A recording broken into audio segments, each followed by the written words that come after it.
감사하리라. 주님께 감사하리. 언제나 주님. 우리 한 번 더 고백합시다. 주님께 감사하리라.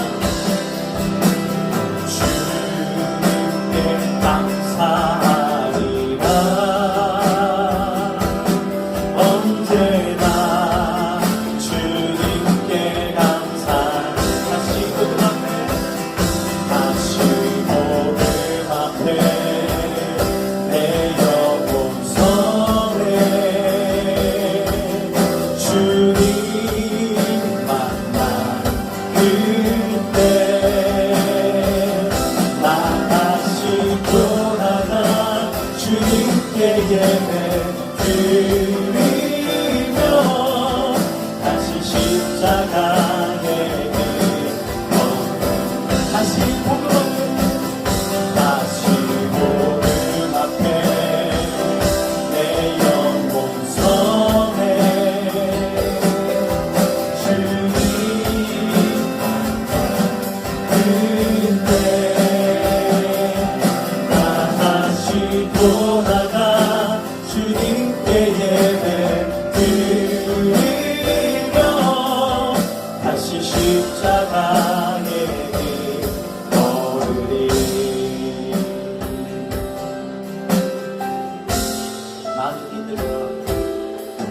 많은 이들 말하고 많은 이들 노래는 하지만 정작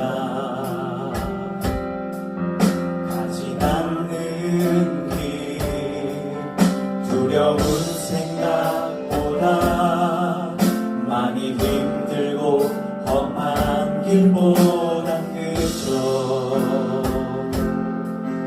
말로만 가려기에 점점 멀어져만 가네. 내게 생명 주었던 그 길 점점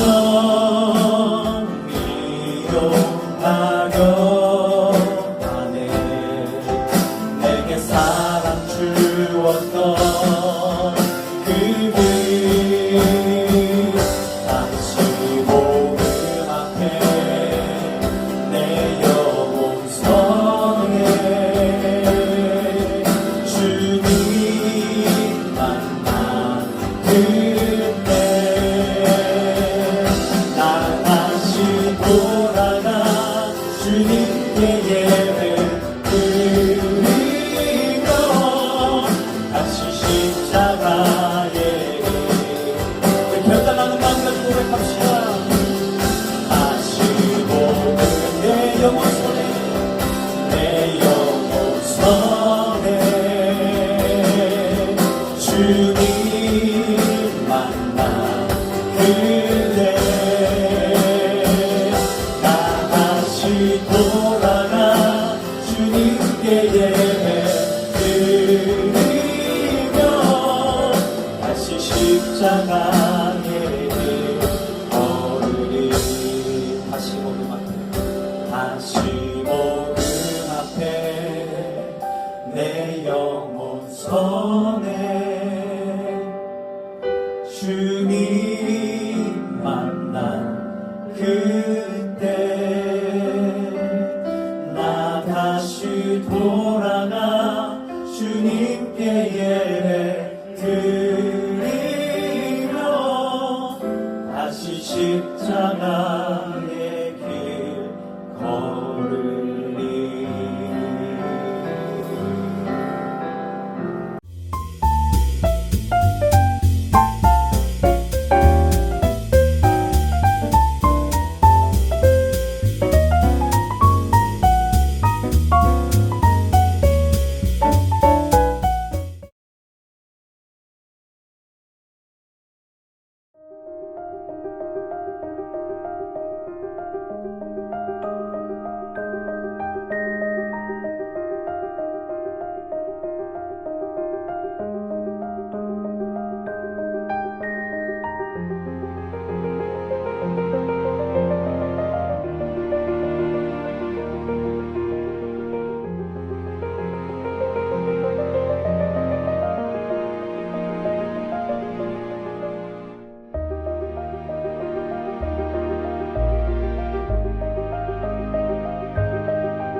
어제 토요일 말씀에서 나누었던 본문 중 8절부터 계속 이어지는 내용입니다. 하나님의 예언자 엘리사가 수넴 지역을 지나면서 만나게 된 한 부유한 여인과의 에피소드에 관한 이야기입니다. 참고로 수넴은 이스라엘의 12지파 중 이사갈, 야곱의 9번째 아들인 이사갈의 자손으로 이루어진 이사갈 지파의 성읍이죠. 엘리사가 이제 수넴 마을을 지나갈 때 한 여인이 있었고, 그 여인은 참으로 감사하게도 하나님의 예언자인 엘리사에게 음식을 대접하고 싶어 했으며, 그래서 이제 엘리사는 그 집에 들어가 음식을 먹곤 했다라고 합니다. 뿐만 아니라 그 여인은요, 자기 이제 남편에게 제안을 하죠. 엘리사를 위해 방을 하나 내어주고 거기 이제 침대, 탁자, 의자, 등잔 등을 갖추어서 엘리사가 이제 그곳에 방문할 때마다 쉴 수 있는 처소를 마련하자라고 말입니다. 너무나 귀한 마음입니다. 저도 이제 아무래도 목회자이고, 그래서 이제 말하자면 엘리사와 같은 처지에 있는 사람이기에 이러한 모습을 보면서 제가 다 감동이 되고 또 감사하더라고요. 마치 이제 제게 그와 같은 환대를 해주는 것 같은 느낌을 받았기 때문입니다.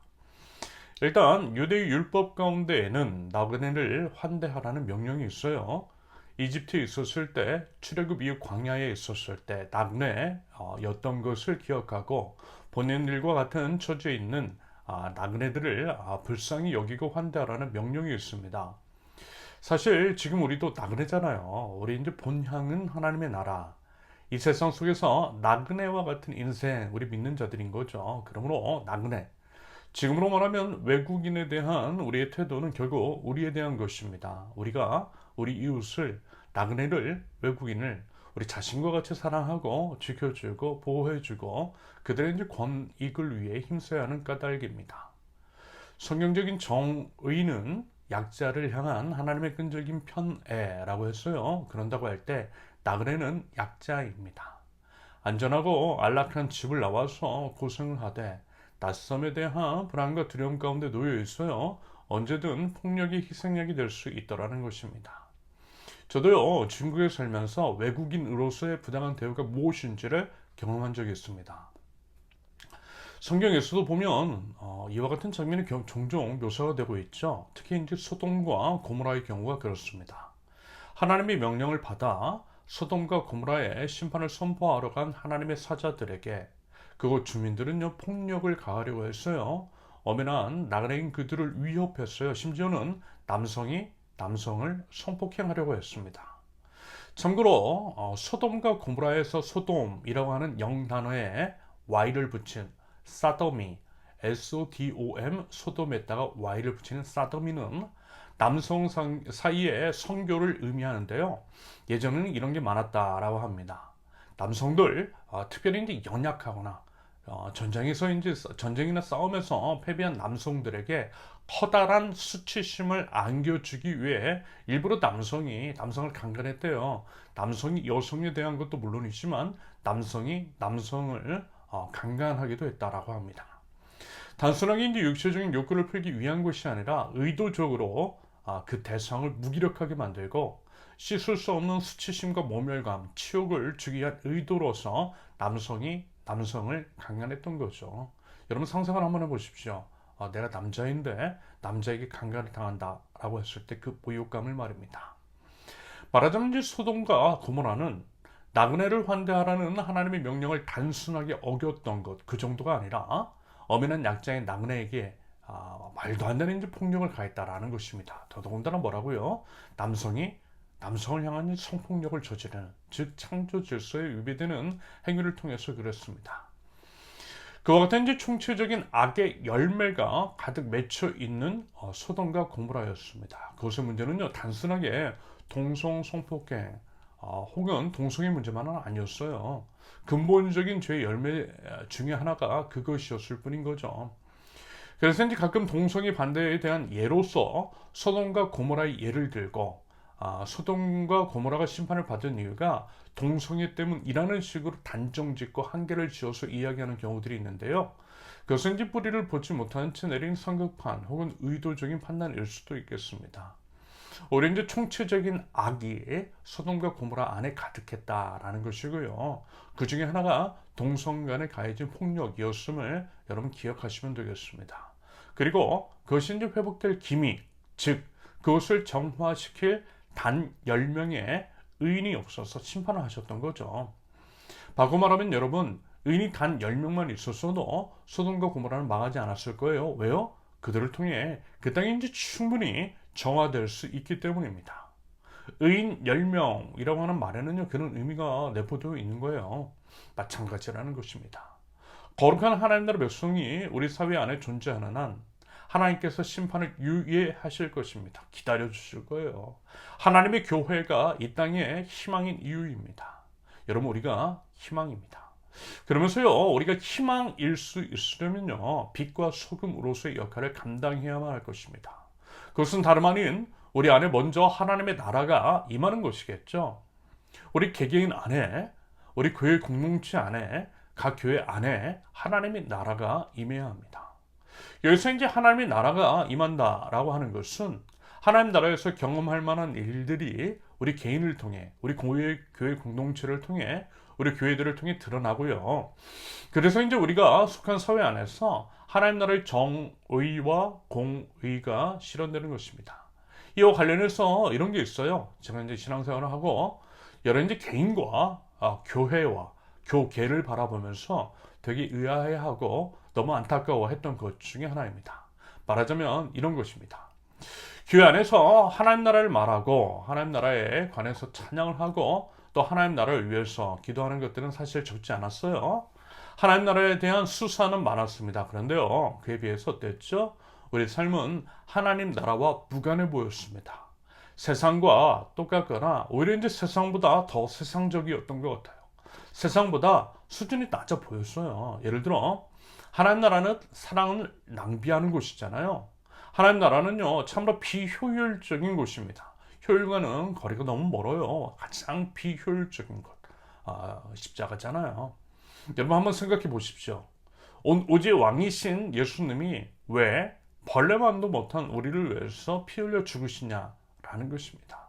예를 들어 제가 이제 땅에 있는 개미 한 마리를 구하겠다라고 차에 치여 죽었다라고 치자고요. 여러분 이게 말이 돼요? 얼마나 이제 바보 같고 비효율적입니까? 개미 한 마리쯤 죽게 내버려 두는 것이 맞는 거죠. 그런데 예수님은 그렇게 하셨다라는 것입니다. 그 바보 같고 비효율적인 사랑을 선택하신 거예요. 개미 한 마리쯤으로 보지 않으셨던 것입니다. 존귀한 생명, 살려야 할 생명으로 우리 각 사람을 그렇게 바라보시고 자신의 이제 생명을 버리신 것입니다. 여러분 이것이 바로 십자가예요. 그로 인해 우리가 생명을 얻은 것입니다. 여러분 이것이 바로 이러한 것들이 바로 하나님의 나라인 거죠. 포도원 품꾼의 이야기 여러분 잘 아시죠? 일을 고작 1시간밖에 하지 않은 사람에게 하루 일당을 다 챙겨줬어요. 완전한 비효율적인 경영입니다. 그렇게 경영을 하면 배임으로 고소당할 수 있어요. 그런데 하나님의 나라는 그런 것이래요. 배임으로 고소당할 각오를 하고 하루 일당 챙겨주는 곳이래요. 왜요? 그 사람뿐만이 아니라 그 사람이 딸린 식구들이 먹고는 살아야 되기 때문에 최소한의 생계비를 보장해 줌으로써 사람으로서의 존엄을 지켜주기 위해, 게다가 이제 그 사람, 인력사무소에서 택함을 받지 못한 그 사람, 자신을 일꾼으로 불러주는 사람이 없는 사람, 그렇게 이제 소외된 사람은 약자일 가능성이 크죠. 딱 봐도 힘을 못 쓰게 생겼거나 기술이 없거나 나이가 많아 보이거나 그런 사람일 것입니다. 길을 잃은 한 마리 양과 똑같은 처지의 가능성이 커요. 대열을 일탈해서 혼자 길을 잃은 양, 나이가 어리거나 체력이 안 되거나 장애가 있거나 머리가 나빴기 때문에 길을 잃었을 것입니다. 그래서 나간 거예요. 말하자면 이렇게 길을 잃은 한 마리 양과 일과 시간에 한 시간밖에 남지 않도록 그 시간까지 어느 누구에게도 선택을 받지 못한 일용직 노동자는 둘 다 같은 처지일 수 있는 것입니다. 그러면서 일과 시간이 고작 1시간 정도밖에 남지 않았는데 그 사람은요, 인력사무소를 그때까지도 왜 못 떠났겠어요? 먹여 살려야 할 식구들이 있었으니까 그랬겠죠. 나 혼자면 여러분 그까짓 굶을 수 있어요. 그런데요, 내 자식, 내 식구들 못 굶겨요. 뭐라도 사 들고 가야만 합니다. 그래서 끝까지 희망 가지고 기다렸을 것 같아요. 포도원 주인인 예수님은요, 그 사람의 상황과 형편, 처지에 시선을 맞추셨고요, 기꺼이 데려가셨던 거예요. 그리고 하루 일당을 챙겨주셨던 것입니다. 하나님 나라가 그런 곳이라고 하는 말씀입니다. 여러 사정으로 인해서 치열한 경쟁 사회에서 낙오한 사람들에게도, 그래서 비록 한 시간밖에 일하지 않았지만, 자격 하나 없지만 그래도 먹고는 살 수 있도록 생계를 책임져 주는 거예요. 하루 일당 다 챙겨 주는 것입니다. 여러분, 이것이 바로 은혜라는 것이잖아요. 은혜는 자격 없는 자에게 베풀어 주시는 하나님의 선물. 여러분, 우리 그거 다 알잖아요. 뭐보다 하나님의 은혜에 의하여 믿음으로 구원을 받았잖아요. 자격이 있어서 우리가 뭔가를 해서 구원을 받은 것이 아니라 은혜로 구원받았잖아요. 은혜로 구원받은 자들이 모인 곳이 교회잖아요. 여러분, 그러면요, 교회 안에 은혜가 흘러 넘쳐야겠죠. 자격 없는 자에게도 하나님의 은혜를 누릴 수 있도록 기회를 줘야죠. 여러분, 그래서 우리 세운교회의 방향성이 그렇더라고. 누구나 누릴 수 있도록 모든 것들을 무료로 시행하는 이유라고 말씀을 드렸어요. 이것이 바로 하나님 나라의 원리이니까. 그런데요, 제가 경험한 교회들은 안 그랬어요. 그렇게 하는 교회 하나도 못 봤어요. 오히려 이제 세상보다 효율을 더 따졌어요. 어떻게 해서든 비정규직으로 사역자들을 채웠어요. 주말 사역자들을 주중에도 불러냈어요. 정규직을 미끼로 비정규직 사역자들에게 열정페이시켰어요. 최저생계비, 최저임금, 그런 건요, 바랄 수도 말할 수도 없었어요. 입 밖으로 꺼내는 순간 나가라고 했어요. 부모님 갈 곳 없는 사람들을 내쫓았어요. 자식 많다고 내보냈어요. 잘난 사람만 고용했어요. 철저하게 야수 자본주의의 논리가 적용되었어요. 물론 다 그런 것은 아니지만 일단 이제 제가 경험한 교회들은 다 그랬어요. 주변 사역자들의 이야기를 들어보니 교회들이 거의 그렇더라는 것을 발견했어요. 그때 이런 생각이 들더라고요. 하나님의 나라가 요원한 것은 하나님 나라의 모델 하우스여야 할 교회부터 하나님 나라와 너무나 동떨어져 있기 때문이겠구나. 세상보다 더한 효율을 따지고 승자 독식의 논리가 지배하고 있기 때문이구나. 그러면서 이와 같은 것들을 교회에서 배웠기 때문일까요? 교인들도 결코 이제 달라 보이지 않았습니다. 나쁜 건 금방 배운다라고 하는데 정말 그랬나 봐요. 여러분, 이 부분이요, 우리 안에 있는지 없는지 정말 이제 진지하게 생각해 보자라는 것입니다.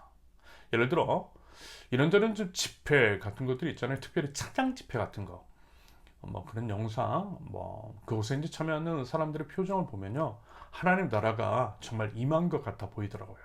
그런데 여러분, 그렇게 이제 찬양하는 것만큼 하나님의 나라가 임한 것처럼 은혜 받은 그 표정처럼 그만큼이라도 여러분, 우리는 과연 하나님의 나라를 삶 속에서 살아내고 있는 것일까요?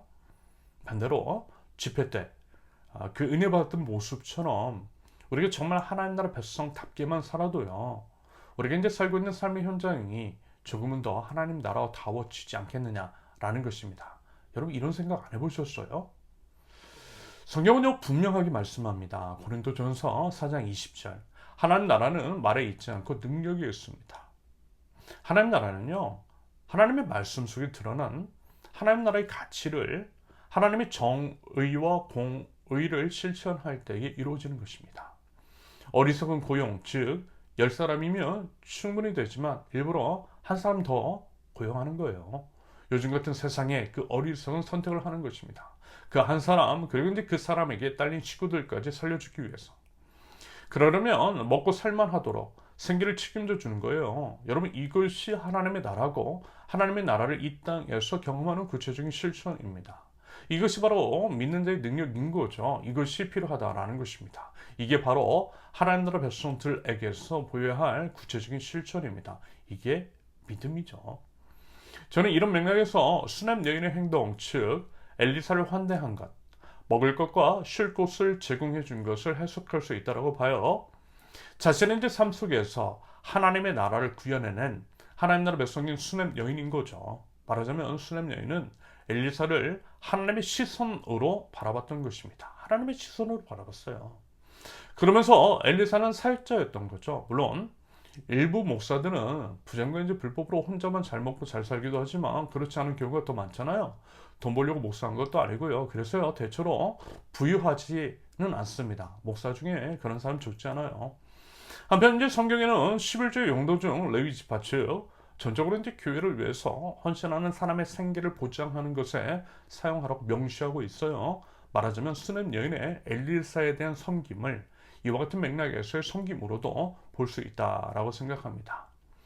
특별히 이제 엘리사는 지금으로 말하면 어떤 일정 교회에 적을 두지 않고 여기저기 이제 돌아다니며 복음을 전하는 순회 전도자라고 볼 수 있겠습니다. 물론 이제 지금은 거의 이런 분들이 드물긴 하죠. 거의 대부분 개교회나 교단 차원의 파송을 받기 때문입니다. 아무튼 이제 그런다고 할 때 저는 이런 게 느껴지더라고요. 엘리사의 입장에서 바라보고 엘리사의 이제 처지가 이해가 되었던 거죠. 목회하면서 밥은 잘 챙겨 먹고 다닐까? 잠자리는 괜찮을까? 라고 하는 생각이 들었던 거죠. 그래서 더더욱 섬겼을 수도 있다라고 봅니다. 그렇다면 이것은 분명 하나님의 시선으로 엘리사를 바라봤던 것이겠고요. 하나님의 마음으로 다가갔던 것이며 하나님의 손과 발이 되어서 하나님께서 수냄 여인 자신에게 주신 물질로 섬겼던 것이라 알 수 있겠습니다. 하나님의 시선, 하나님의 마음을 품고 하나님의 손과 발로 하나님께서 주신 물질로 엘리사를 섬긴 수냄 여인. 성경은 그 여인을 부자라고 표현하고 있는데요.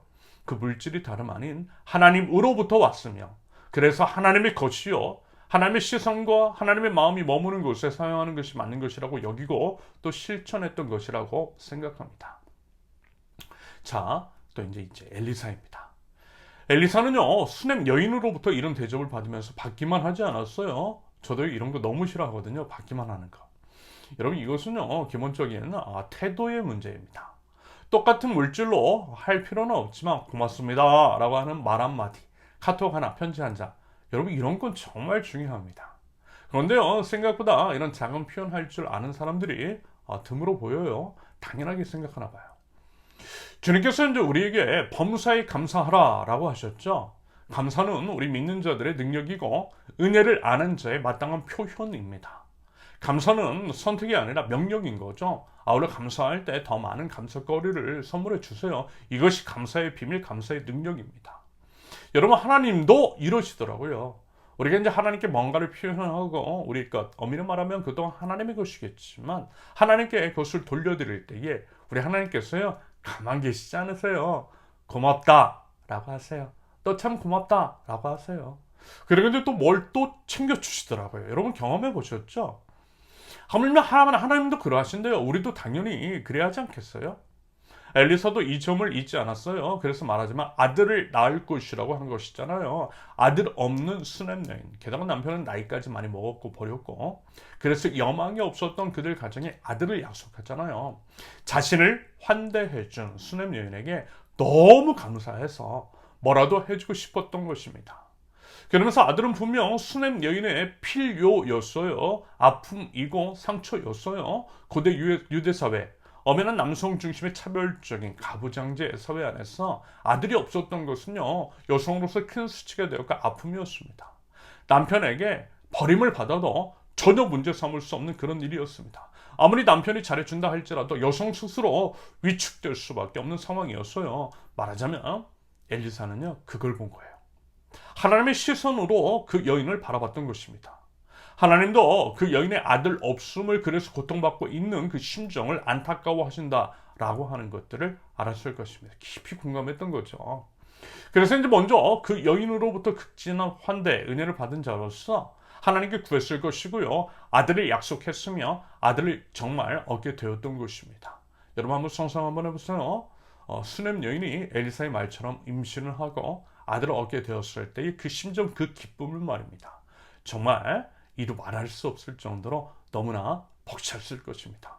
그걸 바라보는 엘리사도요, 우리 하나님도요, 너무 기뻐하셨을 것 같아요. 그런데 몇 년 후에 무슨 일이 일어나죠? 아이가 갑작스러운 두통을 호소하더니 결국에는 죽어요. 아들을 얻은 기쁨이 컸던 것만큼 고통은 더 컸어요. 열왕기하 4장 28절에서의 표현처럼 언제 아들을 낳게 해달라고 했냐고, 왜 아들을 주셔서 또 빼앗아 가시냐라고 하는 원망 소리 섞인 소리를 했던 것입니다. 여러분, 이 심정을 충분히 이해하시죠? 아마 누구라도 그랬을 것 같아요. 그만큼 소중한 아들이었고 역시 또 그만큼 살려달라고 하는 절박한 심정에서의 애원이었을 것입니다. 그리고 그 마음은 30절에 분명하게 드러나 있어요. 아들이 살아날 때까지 절대 엘리사를 떠나지 않겠다라고 하는 수넴 여인만의 그 결연한 의지가 드러나 있습니다. 반드시 살려내라는 것이고 엘리사 당신이라면 살려낼 수 있을 것이라는 믿음에 따른 것이었다라고 봅니다. 그래서 말하자면 엘리사가 직접 움직였고요. 엘리사가 아이를 놀라운 방법을 통해 살려냈던 것입니다. 하나님께서 수넴 여인의 그 절박한 마음, 그 여인의 믿음을 보시고 엘리사를 통해 살려주셨던 거예요. 저는 오늘 본문, 오늘 하나님께서 주신 이야기를 통해서 우리 함께 이런 것들을 보면 좋겠다라는 생각이 들었습니다. 물론 이제 성경 볼 때 늘 유의하고 염두에 두어야 하는 사안이지만 특히 이 본문은요, 하나님의 시선, 하나님의 마음이라고 하는 관점에서 보셨으면 좋겠어요. 특별히 더 그렇더라고요. 좀 더 이제 구체적으로는 수넴 여인이 엘리사를 바라볼 때, 반대로 엘리사가 수넴 여인을 바라볼 때 그들 이제 각각을 통한 하나님의 시선, 하나님의 마음을 깊이 한번 헤아려 보자라는 거죠. 일단 하나님은 생명의 주님이십니다. 하나님은요, 살리시는 주님이세요.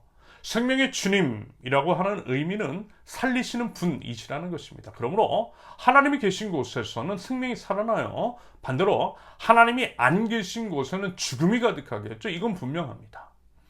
요즘 이제 우리나라 상황, 응급 대란 속에서 많은 안타까운 죽음이 발생하는 것, 그 외에도 여러 수많은 참사나 재난으로 인해 죽음의 냄새가 가득한 것은요, 하나님이 없기 때문이라고 진단할 수 있는 부분입니다. 우리 사회가 하나님을 거스르고 있다는 증거일 수 있다는 걸 충분히 그렇게 판단이 돼요. 여러분, 이 부분 우리 믿는 자들이 정말 심각하게 바라보고 기도하고 행할 수 있는 것들을 행해야 하는 것입니다. 여기저기에서 이웃들이 죽어나가는데 아무런 의식조차 없다면 여러분, 이건요, 영적으로 문제가 있는 것일 수 있어요. 영적 위라는 거죠.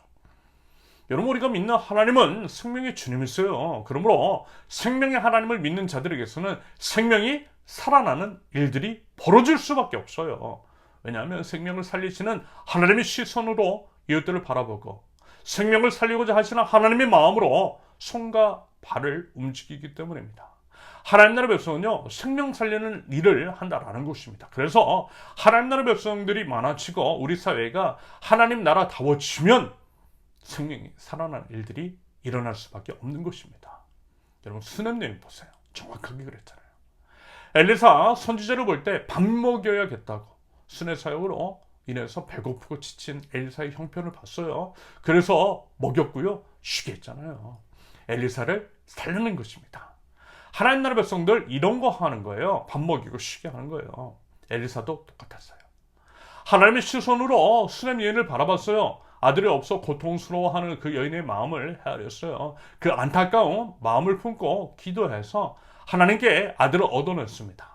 머리가 아파 갑작스럽게 죽은 아들을 놓고 고통스러워하는 그 마음을 외면하지 않았어요. 공감하면서 결국 살려냈어요. 이처럼 이제 수넴 여인도 그렇고요, 엘리사도 그렇고요, 하나님의 시선으로 서로를 바라보고 하나님의 마음을 품고서 서로를 살려냈더라는 것입니다. 여러분, 하나님 나라 백성에게서 이와 같은 일이 일어나야 한다라는 얘기고요. 여러분, 우리가 그와 같은 것들을 해야 한다라는 것입니다. 우리 이제 서로에 대하여, 마주하는 우리 이웃들에 대하여 살려내는 사역 해야 한다라는 거예요. 죽어가는 사람들을 살려내야 한다라는 것입니다.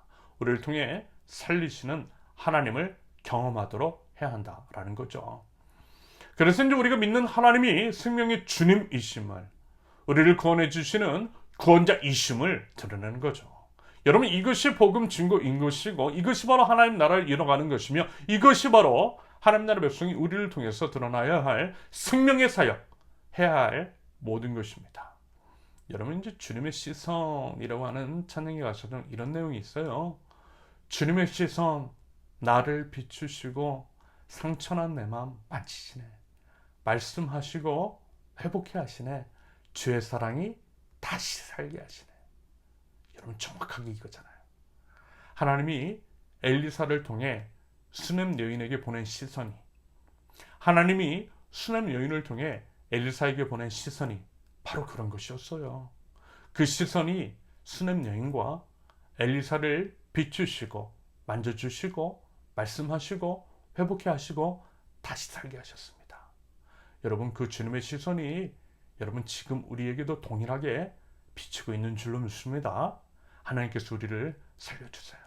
우리의 한숨, 우리의 눈물, 우리의 상처 다 아시고요, 회복시켜 주시고요, 다시 살게 하여 주시는 줄로 믿습니다. 하나님은 우리를 변함없이 바라보고 계시고요, 하나님이 이렇게 바라보고 계시기 때문에 이미 치료는 시작된 줄로 믿습니다. 생명의 하나님으로 인하여서 우리는 살아날 것입니다. 여러분, 우리 부디요 그 믿음 가지고요, 우리 주님을 바라보자 라는 것입니다. 지금 우리가 서 있는 이곳에서 어느 곳에서든 우리 주님을 바라보자라는 것입니다. 아울러 우리 꼭 기억하면 좋겠습니다. 엘리사를 먹이시고 쉬게 하실 때 수넴 여인을 사용하셨던 것처럼 수넴 여인에게 아들을 주시고 죽은 아들을 살리실 때에 엘리사가 필요했던 것처럼 우리에게는 우리 서로가 필요하다라고 하는 것들을 말입니다. 여러분, 보이지 않으시는 하나님은 보이는 우리를 통해 일하세요. 그것이 하나님의 일하시는 방식, 하나님께서 우리를 살리시는 방법입니다. 하나님은요, 우리 사용하세요. 하나님의 시선으로 우리를, 이웃들을 바라보고 하나님의 마음을 갖추고 우리 이웃들을 품어 서로를 살릴 하나님 나라의 백성들, 하나님의 나라를 품고 나가는 저와 여러분들을 지금 부르고 계세요. 여러분, 그 하나님의 부르심에 응답하실 수 있기를 바랍니다. 더더군다나 사망의 냄새가 지게 드리워진 지금 이 시대 우리 사회이기 때문에 생명의 하나님 나라 가치를 생명 걸고 실현해 나갈 하나님 나라 백성들이 절실히 필요합니다. 부디 하나님의 그 간절한 마음, 우리를, 이 땅을 살리시길 바라시는 그 하나님의 마음을 알아 주님의 손과 발이 되어서 생명의 하나님, 생명을 살리는 하나님 나라 가치를 우리가 서 있는 곳에서 실현해 나갈 줄 아는 하나님 나라 백성, 저와 여러분들이 있을 수 있기를 예수님의 이름으로 축원합니다. 함께 기도합니다. 여호와 하나님을 찬양합니다. 생명의 주님을 찬양합니다. 온전히 저의 삶 가운데서 온전히 하나님의 영광을 위해서 살아가는 저희들 될 수 있도록 하나님 인도하여 주시옵소서. 생명의 주관자이신 주님, 생명을 아끼시는 하나님, 죄를 살리시기 위해서 생명을 살리신 주님의 사랑을 기억합니다. 하나님, 저희들요 그 사랑으로 살아갑니다. 그 사랑을 나누면서 생명을 살릴 줄 아는 저희 되기를 원합니다. 하나님, 저희를 사용하셔서 우리 이웃들을, 이 땅을 회복시켜 주시고 살려주옵소서. 생명이 살아나는 역사가 일어나고 아름다운 생명꽃 향기가 가득한 하나님의 나라가 이 땅 가운데에 임하게 하옵소서. 저희를 존귀하게 여기시는 하나님의 시선으로 서로를 바라보기를 원합니다. 저희를 살리기 원하시는 하나님의 마음을 품고 서로에게 나아가기를 원합니다. 보이지 않으시는 하나님의 대신해서 보이는 저희들이 하나님의 손과 발이 되어 죽어가는 자들에게 손을 내밀고 하나님께서 이미 저희들에게 주신 것들을 흘려보내어 생명을 살려낼 줄 아는 저희들 되게 하옵소서.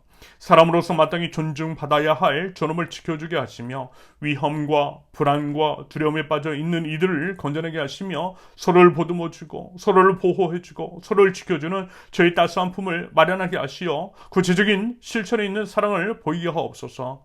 죽어가는 자연 생태계를 보면서 아파하고 탄소 중립과 재생 예전 은치 사용과 같은 다시금 자연 생태계를 살리기 위한 다양한 상상과 의미 있는 실천이 있게 하옵소서. 자연 생태계를 포함한 모든 이웃들의 아픔과 죽음을 당연한 것으로 여기지 않게 하옵소서. 하나님, 죽음에 무뎌지지 않게 하옵소서. 하나님 나라에 대한 말과 찬양과 기도가 공허한 메아리가 되지 않도록 이런 모든 것들을 위해서 우리 주 예수 그리스도께서 먼저 본을 보여주셨듯이 저의 가장 소중한 것도 내어줄 수 있는 그 믿음과 용기를 허락하여 주시옵소서. 그리하여 절망 가득한 세상에 희망을, 죽음 같은 이 세상에, 이 땅에 생명을 심어 나가게 하옵소서. 각 사람의 깊은 마음, 그 각 속사정을 아시는 주님, 주님밖에 없는 자들, 주님을 간절히 찾는 자들에게 찾아와 주셔서 하나님 그 눈물을 닦아주시고 하나님 만져주시고 하나님 회복시켜 주시옵소서. 변함없는 사랑, 한 번도 포기함 없는 그 사랑을 알고 또 믿게 하시며 죄를 여전히 바라보시고 살리시는 주님의 시선이 우리를 비추고 있음을 알아 우리 주님으로 인해 십자가에서 보이신 그 사랑으로 인해 다시금 힘을 얻고 다시금 살아날 수 있도록 하나님을 바라보는 모든 권속들 위에 하나님 이 시간 하나님의 은혜와 사랑과 생명을 부어 주시옵소서. 이제는 우리 주 예수 그리스도의 은혜와 아버지 하나님의 극진하신 사랑과 성령님의 교통하심이 우리를 살리시는 하나님을 믿는 믿음으로 일어서고 하나님의 시선, 하나님의 마음을 품고 이웃을 살려내고자 나서는 하나님 나라의 백성들, 우리 세우는 교회 모든 권속들 위에 이제로부터 영원토록 함께 하시기를 간절히 축원합니다. 아멘. 감사합니다.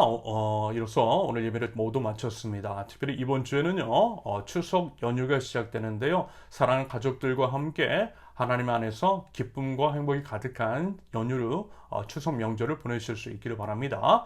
감사합니다. 사랑합니다. 축복합니다.